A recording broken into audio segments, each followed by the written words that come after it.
I'll just go like this the whole time. So how you guys doing out there? What's up? How many of you in this room have either heard me speak before or else this is going to be your first time? I believe the only way to create change in the world is through how you're being and who you're being. And every one of you in this room has made a decision today, and your decision to be here says something very loud. Your decision to be here today says, I care about my organization, be it the Coast Guard or be it the Navy. I care about my organization, and beyond that, I want to develop myself as a leader so I can help my organization become better and better. Am I right? Raise your hand. Can I get a rock on? And Admiral Harvey said, leaders have to lead. Do you guys agree with that? Yes. How many of you in here are either a leader or else you want to become a leader? All right, great. So this message I'm giving to you today, that I'm here to share with you today, is all about leadership. So the first thing I want you guys to do, if you will, please, pull out a piece of paper and a pen. If you've already got it, just let's rock and roll with it. So I want you guys to think for just a moment about how that relates to this topic and what Admiral Harvey's talking about and his whole team have been talking about. This whole change that needs to occur within the U.S. Navy and the U.S. Coast Guard, this change that will allow for people to stay on board and stay committed, this change is not going to happen overnight. It starts with one step. You're going to take the energy and you're going to take it from your feet and you're going to throw it through the air. So it's going to look like this. I'm going to show you, and then I want you to do it with your partner, all right? This is what it's going to look like. You're going to do just like, go down as far as you can. Okay, I don't want anybody break any hips or backs or knees. Do what you can do. So you're going to go down as far as you can, and then you're going to go up. At the very top, you're going to say, rock on, and you're going to high-five your partner. What we're talking about here today, what I'm going to be sharing with you guys today, is going to be all about you being the change and you taking ownership over being the change that you wish to see in your life. And your life is more than just your home life. Your life is the Navy or the Coast Guard. Your life has many different capacities to it, many different facets to it. So I want you to be thinking about who you're being and the difference that you can make inside of your organization. What am I doing today to develop myself as a leader? Please write that down.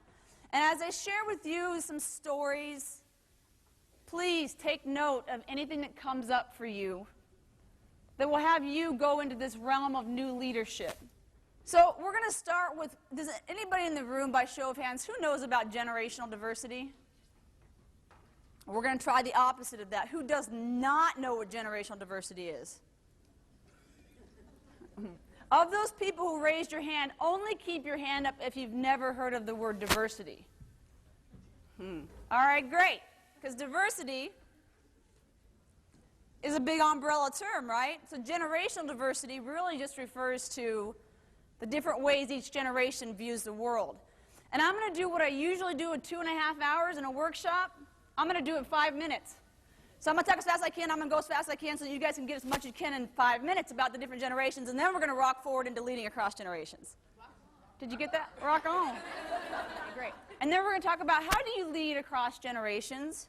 And I'm going to keep it very specific to you as an individual. So we're not talking about the Navy. We're not talking about the Coast Guard. We're talking about you as a leader. This audience is phenomenal. So I left that nice comfort zone called UNC with my master's degree, 2 undergraduate degrees. People pretty much knew who I was at UNC to take a fellowship with the National Institutes of Health here in the D.C. area. Anybody heard about the National Institutes of Health? Big organization, yeah? So at NIH in 1 year, I went through 5 mentors. That wasn't because I wanted to go through 5 mentors. I went through 5 mentors because they literally did not know what to do with me. I would sit, who's laughing?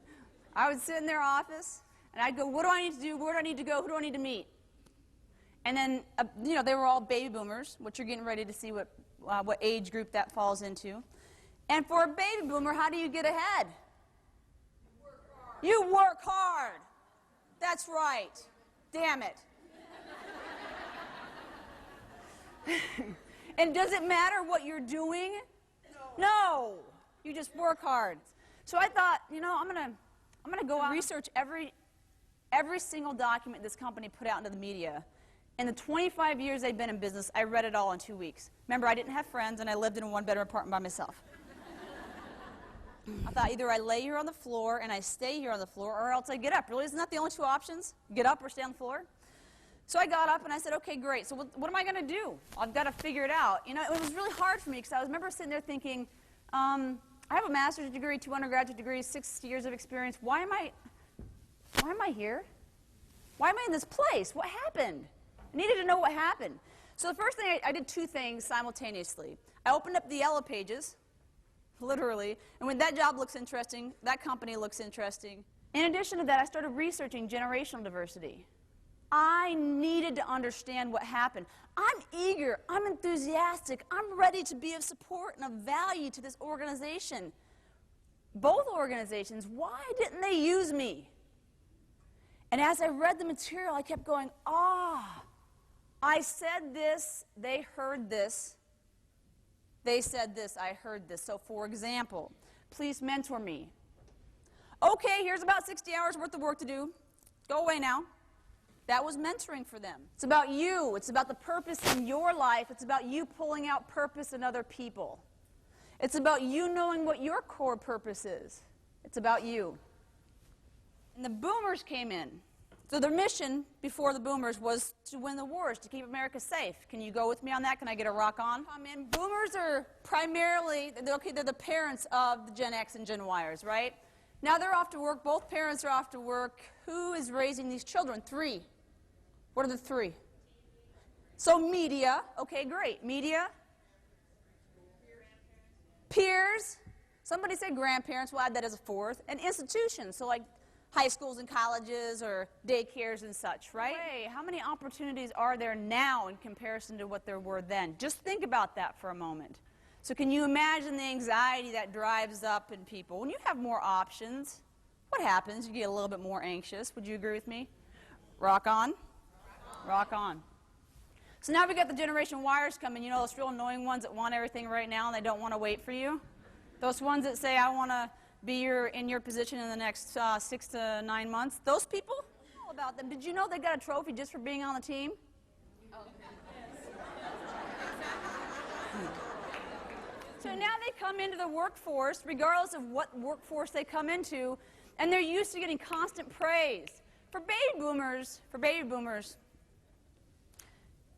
if they got just 1 review in a year, they knew they were doing well.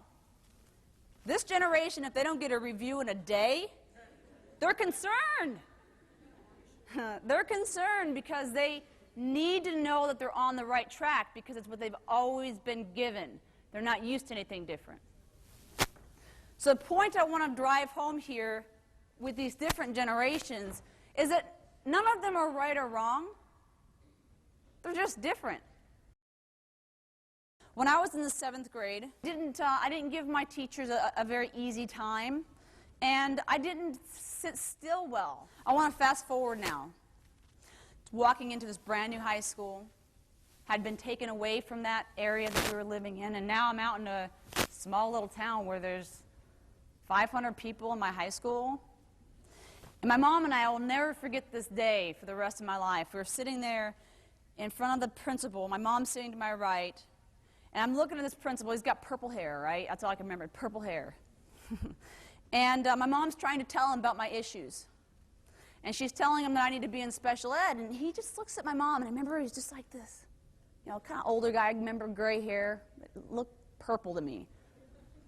And he says, ma'am, we really don't have a program like that for your daughter here. I think she's normal, and I think she'll get along just fine here. And all of a sudden, hope was born for me. Many of you have probably heard of this quote. It's by Goya. I hope I said that name right. It'll be the first time I've ever said his name right if I did. Treat people as if they are what they ought to be, and you help them to become what they're capable of being. Treat people as if they are what they ought to be, and you help them to become what they're capable of being. He treated me what I was capable of being. And I'm not going to suggest to you that I had a 4.0 coming out of high school. Quite the opposite. If it didn't fold up and put it in my back pocket, I didn't take it home with me. So if you're going to assume something about people, I welcome you to consider assuming well of them, even when it seems the absolute opposite is true. Assume that they mean well. Assume that they're actually seeing themselves as somebody who's capable of achieving so much and helping your organization achieve. Assume well. So I was at AT&T not very long ago, and an executive vice president, I was working with him in his office. And he said to me, Misty, I do not understand these young professionals. They keep coming into my office. They don't have a pen and piece of paper in their hand. I ask them to do something, and about 50% of the time they get it done. Anybody had an, don't raise your hand. Anybody had an experience like that? Okay, great. So I said to him, so tell me what you've done so far. Because everybody's done something already, right? So what have you done so far? He said, well, what I've done is I've gotten so annoyed at it, what I've ended up doing is just going over to the desk, getting my own sticky note, writing it down, and handing it out to them, and maybe it increases percentages by about 6-7%. So it still wasn't doing well and completely disempowering. Would you agree? Doing it for them? I said, okay, so what's something that you could do that's different? And so he did, and I'm happy to tell you that literally, he reported back to me that there's been a 90% increase in their completion of work. One of his seamen, who was in charge of another seaman, came to him and said, sir, he will not do the dishes. Master Chief Haiti said, well, what do you mean he won't do the dishes? And he said, I have asked him to do the dishes. They need to be done, but he won't do them. So Master Chief Haiti goes, I don't know, is it down, up, around, wherever he went to talk to this young sailor. So he went down there and he said, sir, he said, young man, what seems to be the problem here? And you can imagine the energy in the room. Why should I do the dishes this way when the sign says to do it this way? It just doesn't make any sense, and I'm frustrated and I'm irritated. And he went on and on and on. Master Chief Haiti said, all right, great. So what you're saying is the sign is stupid and makes no sense, right? And he goes, yeah. And you can imagine that he probably had that same sigh of relief. Yeah, the sign makes no sense. And he goes, well, would you also agree, Master Chief Haiti asked him, would you also agree that the dishes need to be done? And the young seaman said, yes. Okay, great, so can you help us out with that? The sign's stupid, but the dishes still need to be done. Can you help us with the dishes? And he went on and started doing the dishes. The impact of the gentleman that came before was one of just do exactly what I tell you to do because I told you to do it, and damn it, I told you to do it, so do it. The impact was, I'm not doing it. Do you think that the young seaman felt important, special, and valued? No, he didn't feel heard. He was frustrated. Realize what your impact is through how you're communicating with people. Now, when Master Chief Haiti went down there, the first thing he did was listen. The first thing he did was stop and say, what seems to be the challenge here? And then he shut up. And he listened. And then he echoed back. So what I'm hearing you say is that the sign is stupid and shouldn't be there. And would you agree with me, to get him to buy in, obviously the dishes need to be done, would you agree with me that this still needs to be complete? Yes. So he got him to agree. I was at dinner with my partner and with my business manager. And we were at my home, and we were sitting there eating dinner, and I had made up in my mind that my business manager needed to become better at speaking proper English.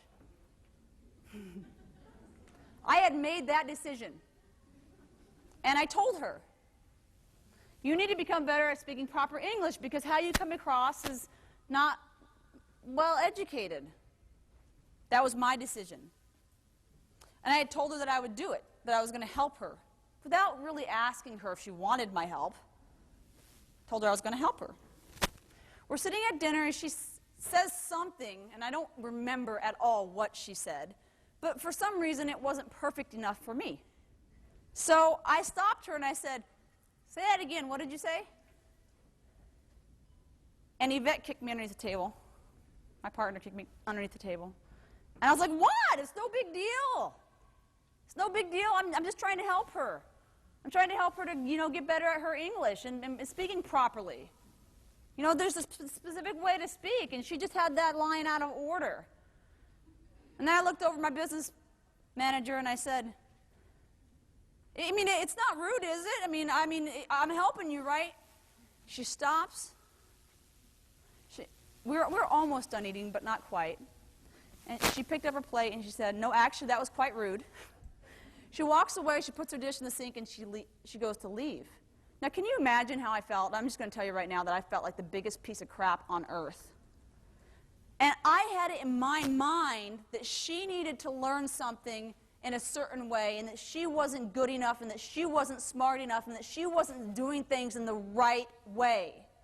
And I never asked her, "Do you really want to grow in this area?" No, I told her, "You should grow in this area." So I chased her down the stairs and I said, "I am so sorry."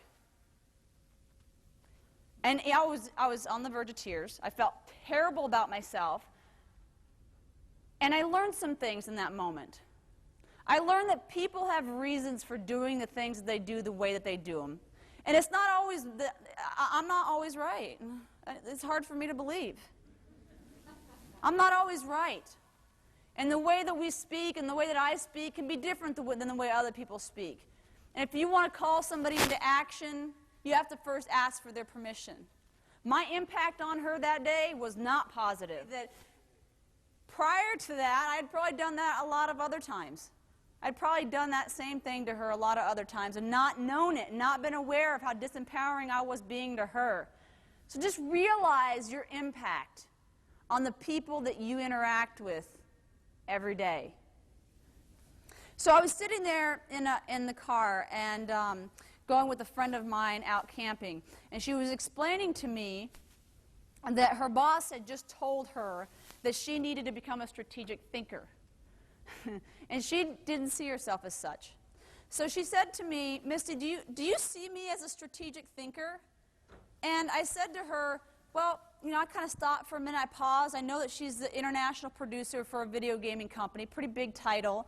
And I know to live into that title, there's a lot of thinking that she has to do in terms of forecasting for her organization. And I stopped and I said to her, well, because she had to start proving her ability. That's one of the things that her boss said to her is, you need to become a strategic thinker, right? And so she says, I don't think I am one. I don't think I can do this job. I don't think I'm going to be able to get my promotion because I don't think I'm good enough to do this. And I stopped and I went, wait a minute. Before we came on this trip, you had exactly what we were going to eat, when we were going to eat it, what we were going to wear, how we were going to wear it. Just making it up here. She had the entire plan for the camping trip all documented. Do you guys call that strategic thinking?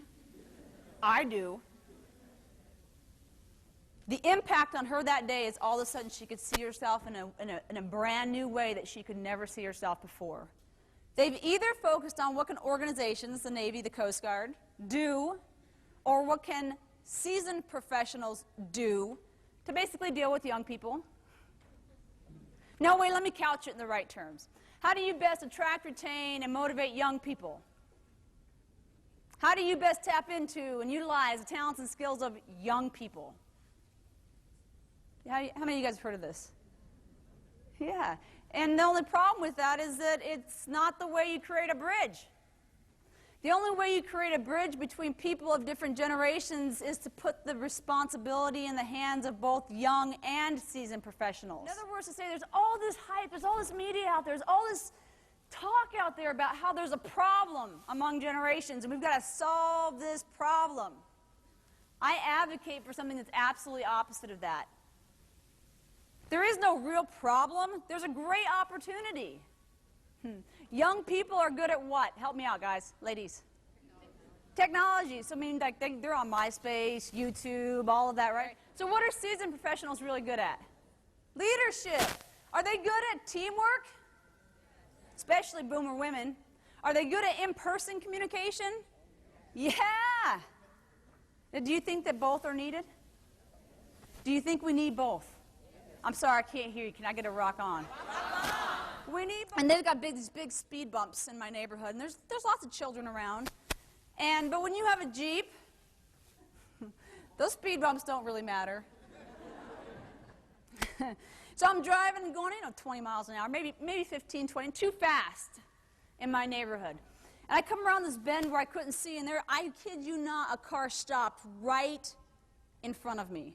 So as I'm flying over the speed bump, I just slammed the brakes, and I a millimeter from hitting him. My heart's going up. Ooh. My heart's going 100 miles an hour. And just as I calmed myself, he pulls up next to me and rolls down his window. And I'm thinking, okay, this guy's probably lost. Probably doesn't know where he's at, and here I am coming flying around the corner. He says, "Ma'am, did you know there are children in this neighborhood?" And I literally jumped into, "Do you know there's a right side of the road for you to be on? How about you get on it?"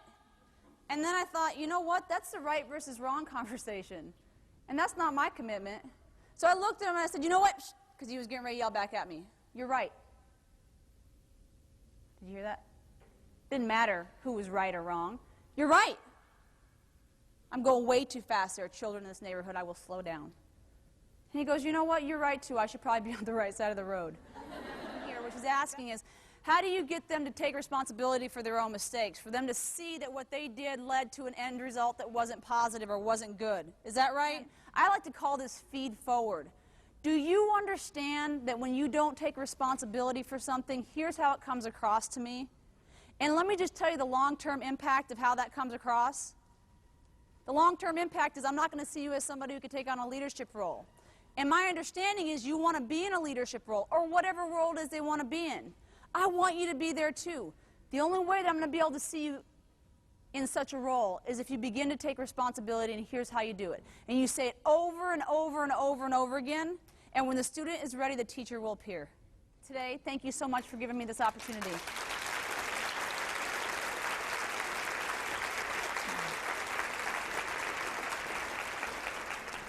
What Ms. Burmeister said up on the stage today, I thought was very impactful, and it made me realize that I needed to check myself and how I address people. That a lot of people, when they're talking, should realize what they're saying and how it's actually going to motivate that person to empower them. That where you are thinking that you're helping that person and motivating them, that maybe it's really your vision for them, not their vision for themselves. So. Well, I thought it was impressive, and it always is impressive when we're talking about Mr. Burmeister. So really, I think you always hit the mark, and really we need the audience to understand the things that are important to them, and then also be part of the solution to the things we're trying to move forward. And I think that a lot of the things that you bring out challenge them to do that. So that's important for them to not only just get the pitch. I mean, that's great, but it's being able to make sure they're charged with actually doing something positive for us. So to take personal responsibility. Take personal responsibility. That's what it's about. So. That's what it's about.